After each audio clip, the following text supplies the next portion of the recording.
الحمدللہ رب العالمین، الصلاۃ والسلام علی رسولہ الامین وآلہ واصحابہ اجمعین والعاقبۃ للمتقین۔ معزز خواتین حضرات، السلام علیکم ورحمۃ اللہ وبرکاتہ۔ اعوذ باللہ من الشیطان الرجیم، بسم اللہ الرحمن الرحیم۔ یا ایھا النبی اتق اللہ ولا تطع الکافرین والمنافقین ان اللہ کان علیما حکیما واتبع ما یوحی الیک من ربک ان اللہ بما تعملون خبیر۔ صدق اللہ مولانا العظیم۔ سیرت نبی صلی اللہ علیہ وسلم کے ضمن میں ہم چوتھی ہجری سے گزر رہے ہیں۔ یوں سمجھے کہ چوتھی ختم، پانچویں شروع، بہرحال جو بھی ہے، اس لیے کہ ٹائم ریکارڈ بہت ایکوریٹ کم رکھا گیا ہے۔ حالات مدینہ منورہ نبی کریم صلی اللہ علیہ وسلم کے پہنچنے کے بعد اتنے سنگین ہو چکے ہیں کہ آپ کو جان کر تعجب ہوگا کہ مدینہ کے 10 سالوں میں نبی کریم صلی اللہ علیہ وسلم کو 128 جنگوں کا سامنا کرنا پڑا ہے، جن میں سے تقریباً 27 یا 28 جنگوں میں بنفس نفیس آپ نے شرکت کی۔ بقایا جو سریا جات تھے اس میں کسی کو کمانڈر بنایا، بھیج دیا۔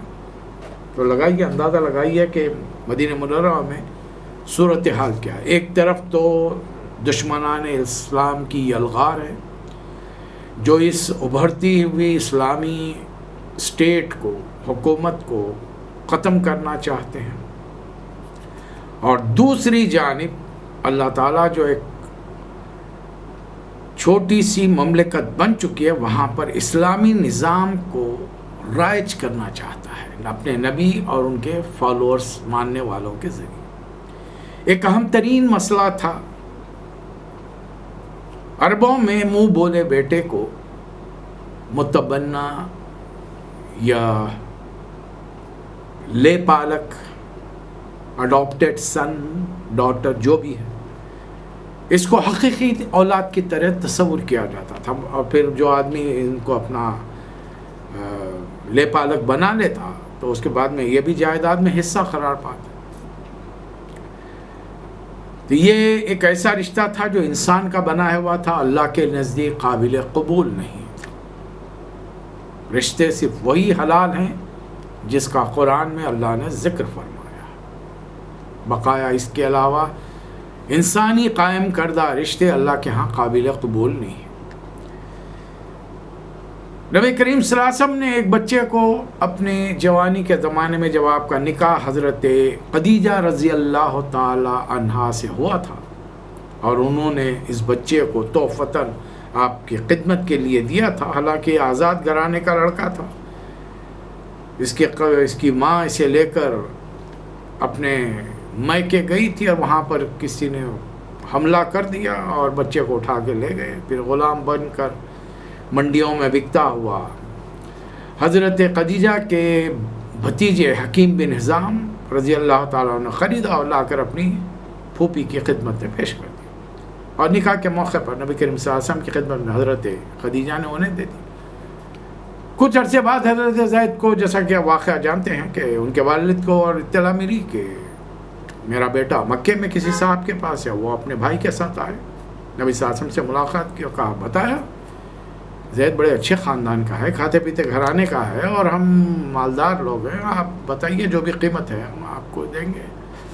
نبی صلی اللہ علیہ وسلم نے فرمایا کہ نہیں، میں تو یہ نہیں چاہوں گا، البتہ ہم زید کو بلاتے ہیں، اگر وہ آپ کے ساتھ جانے پر تیار ہے تو مجھے پیسہ نہیں چاہیے، اور اگر وہ نہیں جانا چاہتا تو میں زبردستی نہیں کروں گا۔ تو انہوں نے کہا، حضرت زید کے والد اور چچا نے کہا کہ آپ نے تو بڑی انصاف کی بات کہی۔ حضرت زید کو بلایا تھا، انہوں آپ دیکھتے ہی پہچان لیے۔ نبی صلی اللہ علیہ وسلم کے پوچھنے پر بتایا کہ ہاں، یہ میرے والد ہیں اور یہ میرے چچا ہیں۔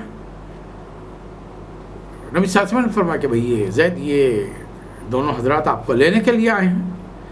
حضرت زید نے اپنے والد سے مخاطب ہو کر فرمایا کہ میں نے آپ کو، یعنی نبی کریم صلی اللہ علیہ وسلم کو، اتنا بہترین انسان پایا ہے کہ میں آپ کو چھوڑ کر آپ کے ساتھ بھی نہیں۔ والد کو اور چچا کو بڑا تعجب ہوا. لوگ غلامی سے چھٹکارا پا کر آزاد ہونا چاہتے ہیں اور ہمارا بچہ غلامی کو ترجیح دے رہا ہے. ہم جبکہ معاوضہ دے کر لے جا سکتے ہیں، آزاد اپنے باپ کی جائیداد کا مالک بنے گا، آزاد زندگی بسر کرے گا، اور بیٹے نے صاف کر دیا. باہر اب کچھ کیا نہیں جا سکتا تھا، وہ دونوں چلے گئے.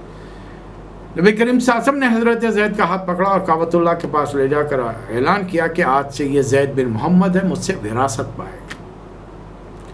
رسول صلی اللہ علیہ وسلم کی عمر 25 سال ہے.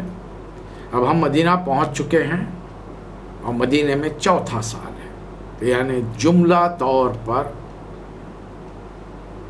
کتنا عرصہ ہوا آپ اندازہ لگا لیجیے. ادھر کے 15 سال اور ادھر کے 17 سال، یعنی تقریباً 32 سال. اس پورے عرصے میں حضرت زید کو زید بن محمد کہہ کے پکارا جاتا تھا. اب اسلامک اسٹیٹ میں حسب نسب کوئی چیز اہمیت نہیں رکھتی، خاندان، قبیلہ، بڑا چھوٹا، بلکہ اللہ کے نزدیک جو چیز اہمیت رکھتی ہے، ان اکرمکم عند اللہ اتقاکم، اللہ کے نزدیک معزز بہترین وہ ہے جو سب سے زیادہ خدا کی ناراضگی سے بچنے والا ہے. نبی کریم صلی اللہ علیہ وسلم نے مناسب سمجھا کہ حضرت زید کا نکاح حضرت زینب سے کر دیں جو آپ کی حقیقی پھوپھی زاد بہن ہے. جب یہ رشتہ پیش کیا گیا تو حضرت زینب کے بھائی نے اور حضرت زینب نے ناراضگی کا اظہار کیا ہے، ناپسندگی کا اظہار کیا کہ قریش کے اتنے اعلیٰ خاندان کی بیٹی ایک غلام سے بیاہی جائے. بہرحال جو حقیقت ہے اس کو تو قبول کرنا چاہیے. اب نبی صلی اللہ علیہ وسلم نے انہیں بیٹا بنا لیا، یہ اور بات ہے. اس دوران میں اللہ تعالیٰ نے ایک آیت نازل فرما دی کہ جب کسی مسلمان کی یہ مجال نہیں کہ جب اللہ رسول کسی معاملے میں فیصلہ کر دیں تو وہ اپنی مرضی چلا سکے. اسے چاہیے کہ اپنی مرضی کو اللہ رسول کے حکم کے تابع کرے. اب یہ آیت جب نازل ہو گئی تو حضرت زینب کو خاموشی اختیار کرنی پڑی. حضرت زینب کا حضرت زید بن حارثہ سے نکاح ہو گیا، جن کو ابھی بھی زید بن محمد پکارا جاتا. لیکن حضرت زینب اپنے شوہر کو وہ مقام، وہ عزت نہیں دے سکی جن کا ایک شوہر حقدار ہوتا ہے. اس لیے کہ ان کے دماغ میں، ان کے ذہن میں شاید یہ بات تھی کہ میں اعلیٰ خاندان کی اور یہ معمولی ہے. شروع میں کچھ عرصہ تو حضرت زید نے تحمل سے کام لیا، برداشت کیا، لیکن جب معاملہ برداشت سے باہر ہو گیا تو نبی صلی اللہ علیہ وسلم کے پاس آ کر آپ نے صاف صاف بات رکھ کہ رویہ ایسا ہے اور میں زینب کو طلاق دینا چاہتا ہوں. 2-3 مرتبہ نبی کریم صلی اللہ علیہ وسلم نے فرمایا کہ زید ذرا صبر سے کام لو، بلکہ ایک مرحلے پر یہ بھی فرمایا کہ اتق اللہ، اللہ سے ڈرو. دیکھیے نبی کریم صلی اللہ علیہ وسلم کی شخصیت جو ہے وہ ایک عام انسان کی نہیں ہے یا حکمران کی نہیں ہے، وقت کے نبی بھی ہیں آپ. اب جب لوگ آپ کی بات کو لیتے ہیں تو یہ سمجھتے ہیں کہ یہ اللہ کی طرف سے حکم ہے. اچھا، اس دوران میں نبی کریم صلی اللہ علیہ وسلم کو ایک ایسی وحی کے ذریعے جو ڈائریکٹ اللہ تعالیٰ نے آپ کے دل میں کی تھی، ایسی وحی کو ہم وحی غیر مطلوع کہتے ہیں. وہ وحی جس کا حکم اللہ کی جانب سے ہوتا ہے لیکن جو تلاوت نہیں کی جاتی. قرآن وحی مطلوع ہے جس کی تلاوت کی جاتی ہے، اللہ کے الفاظ لکھے ہوئے ہیں. تو اللہ نے بتا دیا کہ دیکھیے زید عنقریب زینب کو طلاق دینے والے ہیں، اور جب عدت کا وقت گزر جائے تو آپ ان سے نکاح کر لیجئے. اب نبی کریم صلی اللہ علیہ وسلم شش و پنج میں ہیں. عربوں کے رسوم و روایات ایک علیحدہ چیز ہیں کہ منہ بولے بیٹے کو حقیقی بیٹا سمجھا جاتا ہے اور حقیقی بیٹے کی بیوی سسر پر حرام ہے. آج بھی اسلامی طور پر حقیقی بیٹے، صلبی بیٹے کے، انسان کے وہ بیٹے کی جو اس کے صلب سے پیدا ہوا ہے، اس کی بیوی جس سے نکاح ہو چکا ہے، چاہے وہ تعلق رہے نہ رہے، وہ سسر پر حرام ہے. اب نبی صلی اللہ علیہ وسلم سوچو فکر میں ہیں، اور لگتا ہے کہ جنگ خندق شروع ہونے سے پہلے حضرت زید نے حضرت زینب کو طلاق دے دی، باوجود یہ کہ نبی صلی اللہ علیہ وسلم روکتے رہے، انہوں نے طلاق دے دی۔ ظاہر ہے ایک مرد کی جو ایگو، جو اس کی اپنی خودداری ہوتی ہے، وہ مجروح ہو رہی تھی، ہرٹ ہو رہی تھی، اور بہرحال یہ کوئی نبی صلی اللہ علیہ وسلم نے کوئی حکم بھی نہیں دیا تھا کہ مت چھوڑو، بس آپ چاہ رہے تھے کہ معاملہ ٹھیک۔ اس سے کہ دوسری جانب آپ کے ذہن میں یہ معاشرتی قوانین، ضوابط اور یہ ماحول تھا۔ جنگ خندق ہو گئی، 1 مہینے سے زیادہ لگ گیا، اس سے کافی عرصہ پہلے حضرت زید نے طلاق دے دی تھی، اور جنگ خندق ہونے کے بعد میں فوری محاذ دشمن بھاگ گیا، اور نبی کریم صلی اللہ علیہ وسلم نے فرمایا لن تغدوا قریشکم بعد عامکم ھذا ولکنکم تغدونہم، آج کے بعد قریش تم پر کبھی حملہ نہیں کر سکیں گے، اس کے برخلاف تم ان پر آگے بڑھ کر حملہ کرو۔ یعنی اب تک جو معاملہ مدینے والوں کا تھا، اسلامی حکومت کا، وہ سیلف ڈیفenس میں تھا، مدافعت تھا، اب بڑھ کر حملہ کرنا ہے، اب افینس ہوگا۔ جنگ خندق کے بعد جو واقع ہوئی نہیں، اللہ تعالیٰ نے پھر 1 مہینے کی آزمائش کے بعد نبی کریم صلی اللہ علیہ وسلم اور صحابہ اکرام آزمایا، اور ایسی ہوائیں، طوفانی بارش وغیرہ بھیجی اپنی فوجیں، دشمن بھاگ گیا۔ اس کے فوری بعد پھر وہ مسئلہ پیش آیا، اس میں کافی وقت لگ گیا، بنو قریظہ کا وہ ہتھیار بند، خلا بند ہو کے بیٹھ گئے تھے، تو اس کو حل کرنے میں کافی وقت لگ گیا۔ ان واقعات کے بعد اللہ تعالیٰ نے ان تمام باتوں سے متعلق ایک سورہ نازل فرمایا، سورۃ الاحزاب، اور آپ جانتے ہیں احزاب حزب کی جمع ہے پارٹی، پارٹیز، اور آج کی ماڈرن ٹرمینالوجی میں الائٹس۔ اسلام کو مٹانے کے لیے 1450 سال پہلے بھی الائٹ فورسز نے حملہ کیا تھا، اور یہ پورے عرب سے آئی تھی۔ عرب کے مختلف قبائل نے اپنے اپنے نوجوانوں کو فوجیں بنا کر بھیجا تھا، جن کی تعداد روایات میں منیمم 10,000، زیادہ سے زیادہ 24,000 بتائی جاتی ہے۔ اب 10,000 بھی ہیں تو نہ مکے کی آبادی 10,000 کی ہے، نہ مدینے کی آبادی، ظاہر ہے باہر سے لوگ آئے ہیں، اور ان میں یہود بڑی تعداد سے آئے ہیں، اور وہ یہود اس میں شرکت کریں جن کو اپنی فطری رحمدلی کی وجہ سے نبی کریم صلی اللہ علیہ وسلم نے صرف جلا وطن کیا تھا، ان پر کوئی زیادتی نہیں کی تھی، ظلم نہیں کیا تھا۔ بنو قینقاع، بنو نذیر، ان کو معاف کر دیا، سامان لے جانے کی سہولت دی، یہ جا کر خیبر میں پناہ لے کر طاقتوں کو پھر اب سے اپنی یکجا کیا، اور قریش کو اور پورے عرب قبائل کو ورغلا کر مدینے پر حملے کے لیے اتنی بڑی فوج لے کر انہوں نے چڑھائی کر۔ یہ صورتحال ہے۔ اللہ تعالیٰ نے سورۃ الاحزاب نازل فرمائی، جو موجودہ قرآن میں 33 نمبر پر ہے، 33 نمبر پر، اور میں نے اس کو سیرت کی سیکوینس میں، سیرت ان قرآن، یہ جو سلسلہ نبی کریم صلی اللہ علیہ وسلم کا کہ قرآن کس ترتیب سے نازل ہوا ہوگا، اس میں 100 نمبر پر لیا ہے۔ 90 سورے میں نے مکے میں لیے ہیں، 24 سورے میں نے مدینہ منورہ میں لیے، جملہ 114 سورے۔ چلیے آئیے دیکھیں، اس میں پہلی 2 آیتیں میں نے جو آپ کے سامنے تلاوت کی، اس کا ترجمہ سماعت ہو رہا ہے۔ اے نبی صلی اللہ علیہ وسلم، اللہ کی ناراضگی سے بچیے، منافقین اور کفار کی اطاعت نہ کیجیے، حقیقت میں علیم اور حکیم تو اللہ ہے۔ اس بات کی پیروی کیجیے جس کی جانب اللہ آپ کو اشارہ کر رہا ہے، اللہ ہر بات سے باخبر ہے، جس سے جو آپ لوگ کرتے ہو۔ کیوں اللہ تعالیٰ اچانک نبی کریم صلی اللہ علیہ وسلم پہلی آیت میں یا ایھا النبی، اے نبی صلی اللہ علیہ وسلم اتق اللہ، خدا نہ خاصہ کہ نبی صلی اللہ علیہ وسلم اللہ سے نہیں ڈرتے، اللہ کی ناراضگی سے بے پرواہ ہو چکے ہیں؟ نہیں، پھر کیا بات ہے، کیا ہو گیا؟ دراصل اللہ تعالیٰ نے اس جنگ سے پہلے حکم دیا تھا نبی کریم صلی اللہ علیہ وسلم کو کہ زید طلاق دینے والے ہیں، اور جب عدت، طلاق کے فوری بعد کسی سے نکاح نہیں ہو سکتا کہ جب تک عورت عدت کا وقت نہ گزار لے، اور یہ معلوم نہ ہو جائے کہ اس کے بطن میں، اس کے رحم میں کوئی دوسرے کا اولاد تو نہیں ہے، حاملہ تو نہیں ہے، اور جب مکمل طور پہ معلوم ہو جائے کہ وہ پاک ہے تو پھر دوسرا نکاح وہ کر سکتی ہے۔ اب لگتا ہے کہ یہ وقت بھی گزر گیا اور نبی کریم صلی اللہ علیہ وسلم ابھی شش و پن میں پڑے ہوئے ہیں کہ یہ کام کروں نہ کروں۔ اللہ ٹوک رہا ہے، اتق اللہ، اے نبی صلی اللہ علیہ وسلم اللہ کا تقوی اختیار کیجئے۔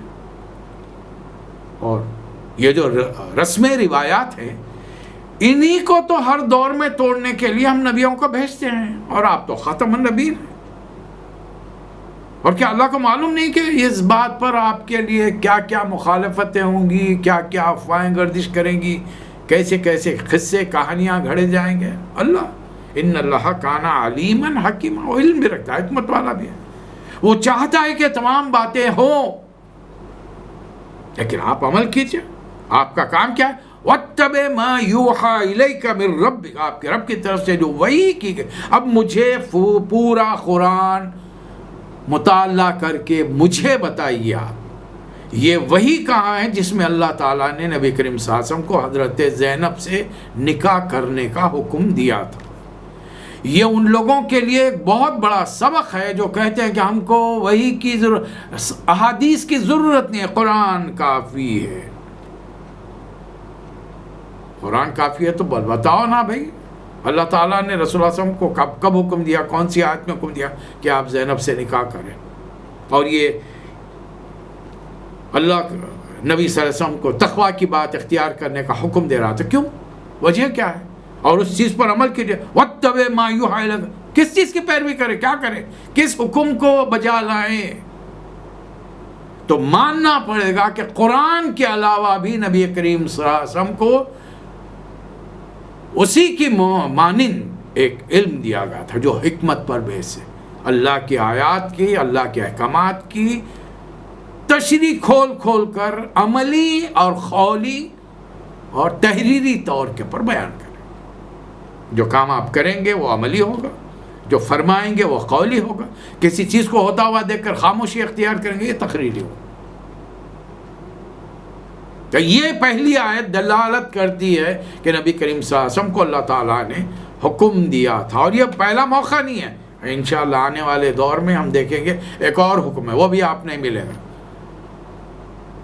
تو یہ لوگ جو اپنے آپ کو اہل القرآن کہتے ہیں یہ اہل قرآن نہیں ہیں، ان کو اس غلط فہمی سے نکالنے کے لیے ان کو کبھی بھولے سے اہل قرآن مت پکاریے، بلکہ ان کا بہترین نام ان پر جو چسپاں ہوتا ہے وہی یہ منکرین حدیث ہے، ان کو ہم اہل قرآن نہیں کہیں گے۔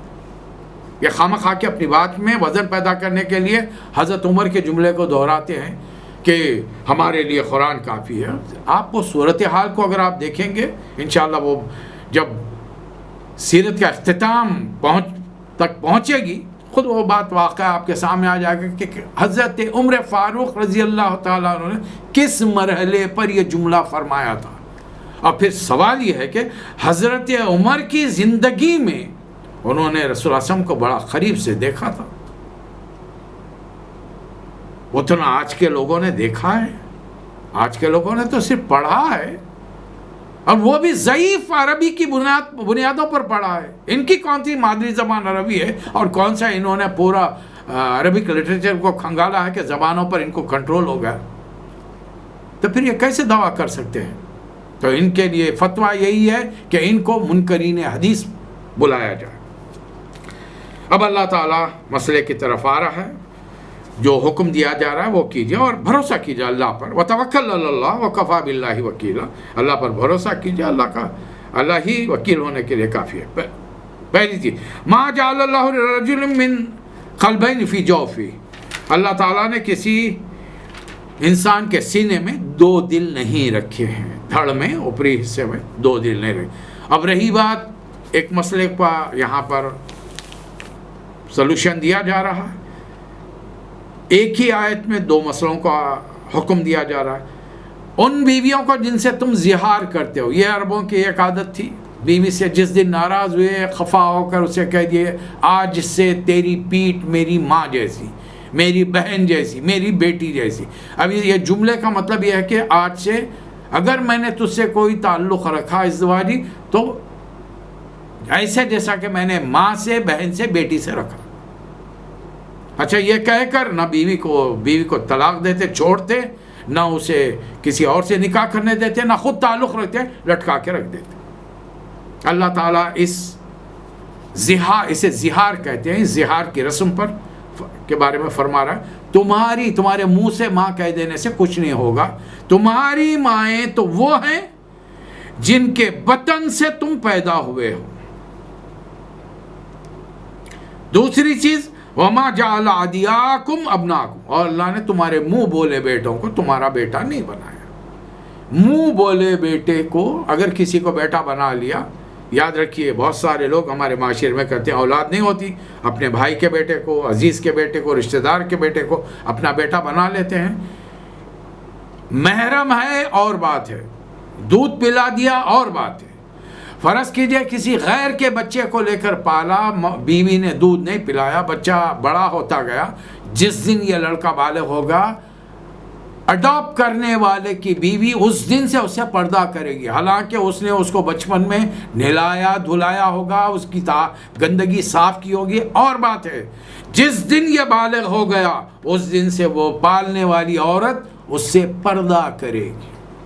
یہ اس کے لیے نامحرم ہے.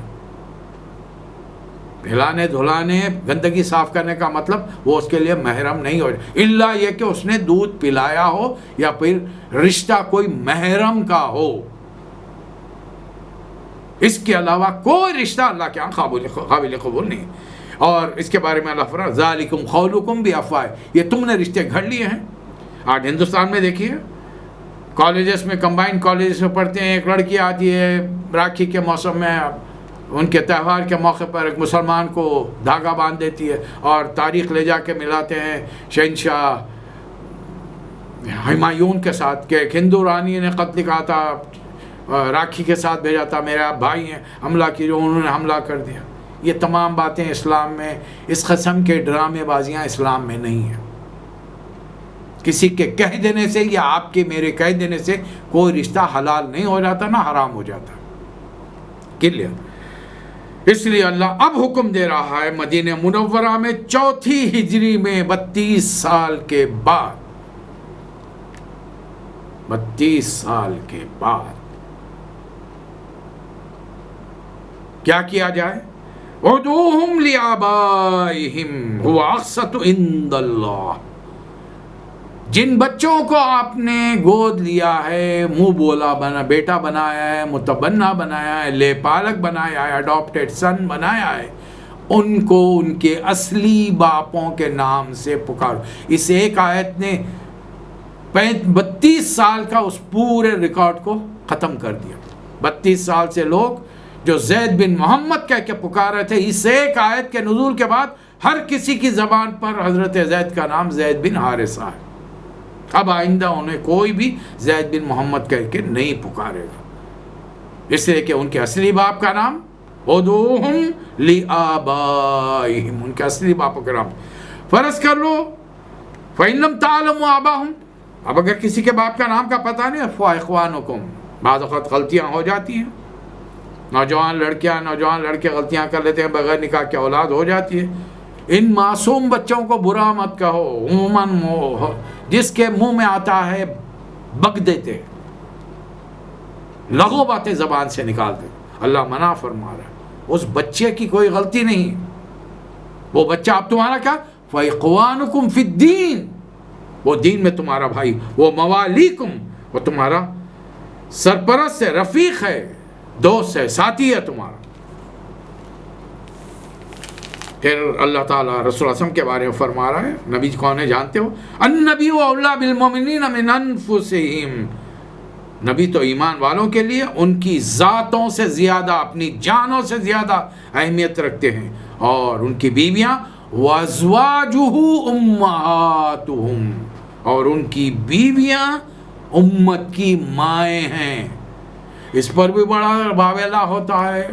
حضرت عائشہ رسول اللہ صلی اللہ علیہ وسلم کے ساتھ صرف 9-10 سال رہیں اور جوانی میں بیوہ ہو گئے، اور نو ایشوز.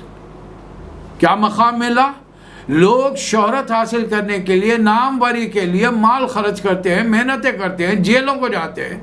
یہاں پر ایک خاتون نے بیوگی کی زندگی بسر کی، لیکن 8-9 سال نبی کی بیوی بن کر رہی اور قیامت تک تمام ارب millions and millions, billions and billions, trillions اہل ایمان کی مائیں بن گئی. یہ مقام معمولی ہے؟ اور جب ہم رسول پر درود و سلام بھیجتے ہیں تو ازواج پر، ان کے آل پر، ان کے ذریات پر، ان کے اصحاب پر، سب پر درود و سلام بھیجتے ہیں.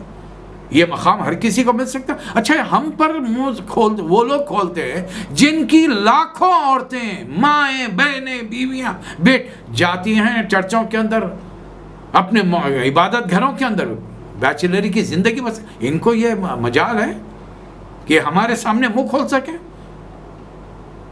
کیونکہ نبی صاحب کا صلی اللہ علیہ وسلم کا معاملہ کا ہم نے خاموشی اختیار کر لی. نہیں، ہم کو واقعات کا علم ہوگا، ہم ان کے منہ در منہ جواب دیں گے، ٹکر کا جواب دیں گے. ان کی کسی بات پر خاموشی اختیار نہیں کریں گے.